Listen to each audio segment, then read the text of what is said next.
आप सभी मित्रों को नमस्कार। देश के भारत देश के पूर्व प्रधानमंत्री स्वर्गीय लाल बहादुर शास्त्री जी के जीवन पे कुछ आपके समक्ष बात रखेंगे। उनके जीवन पे चर्चा किया जाएगा। मित्रों, जब वे अपने जीवन के आरंभिक चरण से गुजर रहे थे तो वह रेलवे में गार्ड की नौकरी के लिए गए। उनको रेलवे में गार्ड की नौकरी नहीं मिली लाल बहादुर शास्त्री जी को। फिर जीवन के संघर्षों को आगे बढ़ाते हुए वे रेलवे में मिनिस्टर बने, रेल मंत्री बने। जब अपने गांव पे आते हैं तो अपने माँ से मिलते हैं, फिर चले जाते हैं और अपने माँ का आशीर्वाद लेते हैं। तो जो रेल मंत्री के सहयोगी अधिकारी कर्मचारी होते हैं, कहते हैं कि सर जी आपने अपने माँ को बताया नहीं कि आप रेल मिनिस्टर हैं। उन्होंने कहा कि देखो भाई, हम अपने माँ को बताएंगे तो और लोग उससे पैरवी करेंगे और कहेंगे कि ये काम हो जाए और मैं उनका काम कर नहीं पाऊंगा, तो लोग दुखी होंगे, माँ भी दुखी होगी। इसलिए माँ मेरी बड़ी भोली है, इसलिए मैं माँ से नहीं बताया।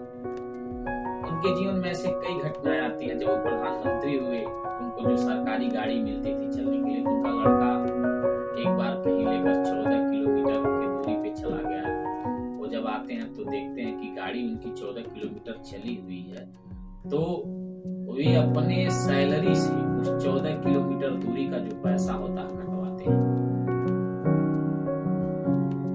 जिस कंपनी में उनका लड़का नौकरी करता है, उनको वहां के लोगों को पता चलता है कि प्रधानमंत्री का लड़का है,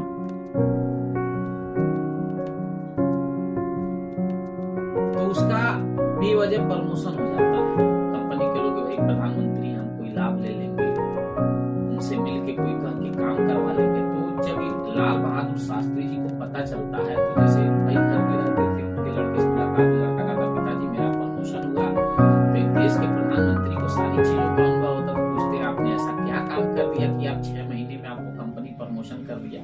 जब वे अपने पीएमओ ऑफिस में जाते हैं तो उस कंपनी के सीईओ को फोन लगाते हैं और कहते हैं कि मेरा लड़का ऐसा क्या काम कर दिया कि आपने प्रमोशन कर दिया। तो कहते सर आपका लड़का है क्या? वो कहते तुरंत प्रमोशन को वापस लीजिए और जो बात पे है करिए, नहीं तो आपकी कंपनी के खिलाफ जांच बैठा दूंगा। मित्रों, ये होता है कि देश के प्रति सच्चे राजनीतिक व्यक्ति का ईमानदार होना। और कभी भी उन्होंने परिवारवाद को बढ़ावा नहीं दिया। एक और घटना आता है, उनका बच्चा पढ़ने जाता है, वो प्रधानमंत्री थे, एक सामान्य स्कूल में एक सामान्य बच्चे की तरह पढ़ने जाता है, उसका लाइन में लगे रहते थे। अचानक उनको चक्कर आ जाता, फिर हॉस्पिटल ले जाके दवा कराया जाता। तो डॉक्टर पूछता है, जब भाई फॉर्म फिलअप किया जाता है, भरा जाता है, आपके पिता का नाम क्या है, तो नहीं बोलते हैं, उनके बच्चे बताते नहीं। फिर थोड़ा देर बाद कहते हैं कि लाल बहादुर शास्त्री। तो डॉक्टर मजाक में कहता क्या प्रधानमंत्री लाल बहादुर? कहते हाँ। वो तो हंसने लगता। फिर थोड़े देर बाद पता चलता कि उनके घर से वही वास्तव में एक प्रधानमंत्री के लड़के हैं। फिर डॉक्टर कहता आप बताए नहीं। तो उनके बेटे कहते हैं कि हमारे घर में अपने पिताजी का नाम बता के कोई काम नहीं कराने के लिए सिखाया गया है।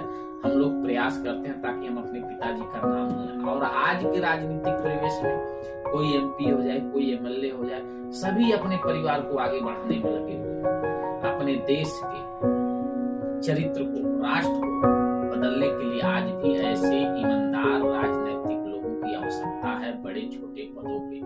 हमें भी एक बार लाल बहादुर शास्त्री जी के जीवन को पढ़ना चाहिए, उसे अपने जीवन में उतारना चाहिए। आप सभी को नमस्कार।